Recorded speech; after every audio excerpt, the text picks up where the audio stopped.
السلام عليكم. النهاردة هنعمل كيكة تقليدية جدا، كيكة فانيليا، الكيكة اللي بنحبها دايما جنب الشاي والقهوة. يعني مهما طلعت افتكاسات للكيك وصوصات كتير للكيك وجليز وكده، دايما بيوحشنا الكيك التقليدي اللي متعودين عليه من زمان جنب الشاي والقهوة وكده. او حتى لوحده. هنبدأ على طول بثلاث بيضات، هنضربهم كويس قوي بالمضرب الكهربائي فترة شوية كده لحد لما يرتفعوا ولونهم يميل للون الأصفر الفاتح. والمرحلة دي ممكن شوية يعني نديها شوية وقت كده علشان الخليط في الآخر أو الكيك في الآخر يبقى هش فعلا وطري جدا، ويقعد كام يوم في التلاجة كمان طري، يعني حتى لو شايلينه في تلاجة وبارد وكده لا هيفضل طري. وبعد ما ضربنا البيض وارتفع شوية فعلا وبقى لونه أصفر فاتح زي ما قلنا، هنبدأ بقى نضيف السكر، كمية السكر بالتدريج شوية بشوية كده علشان نحافظ على كمية الهواء اللي احنا عملناها. وبرضو السكر مع البيض المزيج الاتنين دول مع بعض بيخلقوا بقى كمية هواء أكبر، وبالتالي هتبقى الكيكة حلوة جدا. الخليط بيبقى لونه كده بالظبط بعد ما ضربنا السكر وكويس مع البيض بيبقى لونه كده يعني اصفر فاتح قوي. هنبدأ بقى نضيف كمية اللبن. انا ضفتها بالتدريج بس عشان ما يطرطش يعني، او ما يبقاش الخليط مرة واحدة هيبقى سائل شوية، يعني بدل ما هو كان كثيف هيبقى سائل شوية. فضفتها بالتدريج، لكن انتوا ممكن تضيفوه مرة واحدة مفيش مشكلة. وبعدها ضفنا كمية الزيت اللي موجودة في الكيك. هنضيفها مرة واحدة عادي ونبتدي نقلب بس لحد ما تمتزج المكونات كلها مع بعضها يعني. المكونات بقى الجافة اللي هي عبارة عن دقيق وبيكنج باودر ورشة ملح. بقلبها كده بالمضرب اليدوي كده شوية. وده بيبقى كأنه بديل لخطوة ان انتوا تنخلوا يعني الدقيق. يعني ممكن تنخلوه، ممكن تعملوا الخطوة دي تضربوه كويس بالمضرب اليدوي، وده بيخلي الحبيبات الدقيق أنعم، وبالتالي بتبقى نفس نتيجة النخل يعني. فده أو ده يعني براحتكم، يا تنخلوه يا تعملوه بالمضرب اليدوي كده. وبعدين بقى هضيفه برضو بقى بالتدريج شوية بشوية، وهقلب بالراحة جدا علشان احافظ على كمية الهواء اللي موجودة.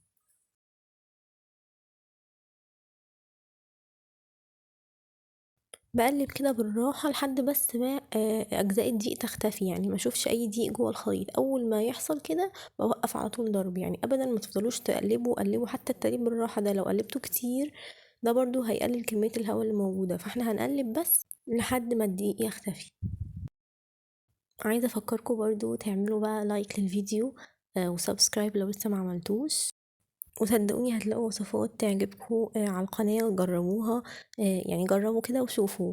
اكيد اكيد هتعجبكم ان شاء الله. وعايزه اقول لكم ان انا المره دي فضلت ان انا ما احطش حتى فانيليا في الكيك. يعني انا كنت في الاول قلت اعملها كيكه فانيليا، يعني فيها فانيليا سايله او فانيليا باودر بحيث يبقى طعمها فانيليا، ولكن في الاخر فضلت انها تبقى كيكه عاديه جدا من غير اي نكهات. هي نسبه السكر فيها معتدله، وبالتالي مش هتحسوا ان انتوا مفتقدين لنكهات تانية، بالذات ان هي هتبقى جنب هناكلها جنب مشروبات او حاجه. فما حبيتش ان انا اضيف اي نكهات. انتوا بقى حابين تضيفوا فانيليا، حابين تضيفوا بشر ليمون او بشر برتقال، ممكن روح اي نكهه تحبوها، روح جوز هند كده براحتكم. بس انا فضلت المره دي تبقى كيكه بسيطه جدا يعني. انا هنا كان خلاص بدأ الخليط فعلا يمتزج تماما وتختفي يعني يختفي الدقيق خالص. بدأت اتأكد بس من اطراف الطبق وكده ان مفيش دقيق خالص. وبعدين بقى هبتدي اصب في قوالب. انا النهارده هصب في قالبين مختلفين، يعني هصب في قالب الانجليش كيك او القالب بتاع التوست ده اللي موجود عادة يعني في بيوت كتير، او ممكن تستخدموا قالب عادي يعني قالب مستطيل قالب مستطيل اي قوالب عندكم استخدموها. هستخدم كمان القوالب السيليكون الصغيرة دي عشان اعمل فيها هغير لون بقى خليط الكيك، هضيف له يعني رشة بسيطة قوي من لون طعم احمر، وهزودها بقى هضيفها هنا في القوالب دي بحيث يبقى لون وردي خفيف كده، يعني يبقى مناسب بقى للاطفال اكتر. يعني حتة كده صغيرة يمسكوها بدل ما تتفرفت منهم القطع الكبيرة اللي هي معمولة في قالب الانجليش كيك.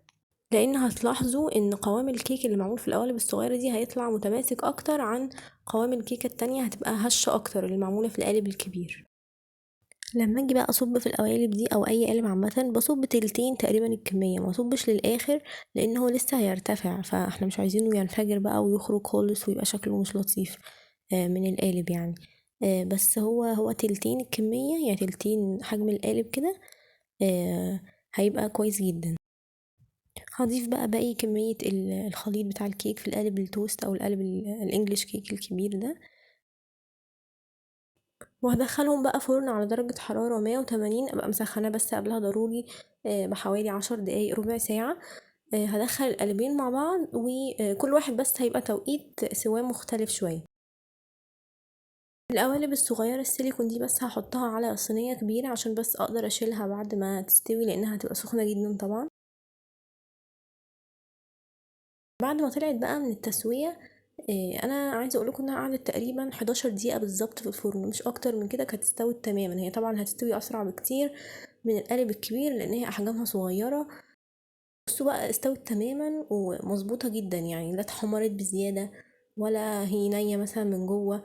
انتوا عامه هتختبروها بعود كده، عود شوي او عود اسنان ده، لو لقيتوه طالع نظيف مفهوش اي اجزاء من الخليط يبقى هي كده خلاص استوت تماما.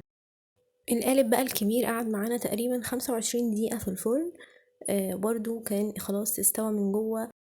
قطعوها بقى بالسمك اللي تحبوه، انا بقطعه يعني سمك متوسط، يعني مش رفيع قوي عشان ما يتفتفتش وانا بقطعه، وبرضو مش تخين. يعني عايزين تخزنوها برضو هنشيلها بس في علبة محكمة الغلق في التلاجة ويستهلكوها مثلا في خلال 3 4 أيام، هتبقى حلوة قوي. لو عايزين تخزنوها بقى لمدة أطول ممكن في الفريزر، ممكن تقعد شهر معانا في الفريزر بس تبقى متقفلة قوي كويس. ممكن تقطعوها بقى ساعتها أحجام كده، يعني بعد ما تقطعوها شرايح كده تحطوها في أكياس وتفرغوا منها أكبر كمية هواء ممكنة، وتدخلوها الفريزر وقت ما تحبوا وتطلعوها تفكوها في الميكرويف أو تسيبوها شوية في التلاجة قبلها بحيث تفك كده براحتها وبعدين تستهلكوها عادي. عايزه اقولكم ان هي طعمها حلو جدا، قوامها ناعم ومش مش تقيل. اتمنى بجد تجربوها وتقولي لي رايكم في التعليقات وان شاء الله تعجبكم جدا.